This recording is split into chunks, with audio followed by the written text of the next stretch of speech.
অনেক দিন ধরেই ভাবছি ইলিশ মাছ রান্না করব। তাই ফ্রিজ থেকে ইলিশ মাছ বের করে পানিতে ভিজিয়ে নিলাম।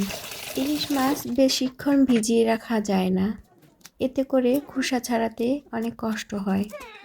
আমি অবশ্য জানি না সবার কাছে কেমন হয়, কিন্তু আমার কাছে মনে হয় অনেক সময় ধরে যদি ইলিশ মাছটা ভিজিয়ে রাখা হয় তাহলে এর গায়ের থেকে খোসাগুলো ছাড়াতে বেশ কষ্ট হয়।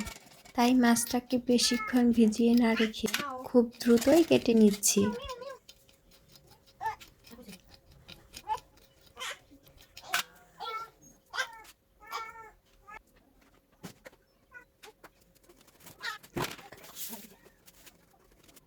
আমার কাছে মাছ কাটতে বেশি একটা ভালো লাগে না, কিন্তু এই ইলিশ মাছটা আমি শখ করেই কাটতে আসি।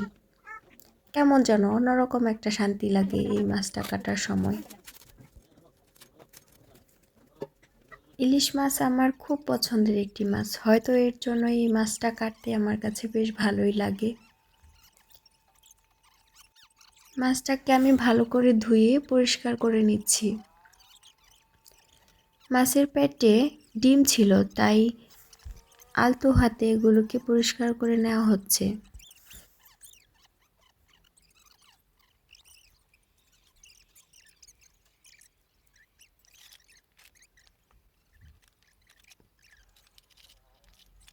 এবার এগুলোকে ভালোভাবে ভেজে নিব।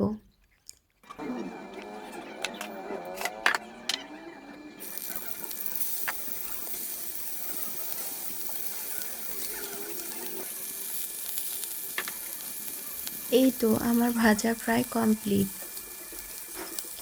এবার আমি পঞ্চমুখী কচু কেটে নিব। ভেবেছি এই পঞ্চমুখী কচু দিয়েই আজকে ইলিশ মাছ রান্না করব। সবাই বলে এই পঞ্চমুখী কচু দিয়ে নাকি ইলিশ মাছ রান্না বেশ মজার হয়। সবার কথা কি আর বলবো, আমার কাছেও অনেক ভালো লাগে এই পঞ্চমুখী কচু দিয়ে ইলিশ মাছ রান্নার রেসিপিটা।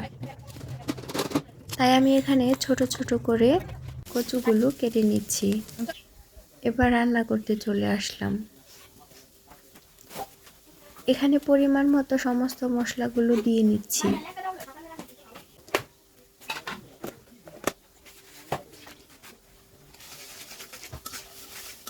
এবার ধুয়ে রাখা কচুগুলো দিয়ে নিলাম, একটু নেড়ে চেড়ে দিচ্ছি।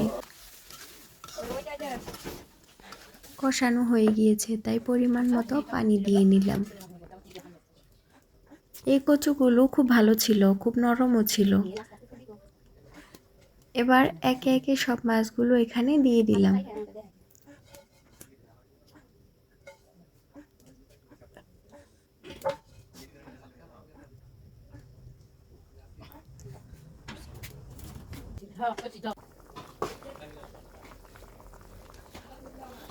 এই শীতের রাতে মাটির চুলায় রান্না করা হচ্ছে,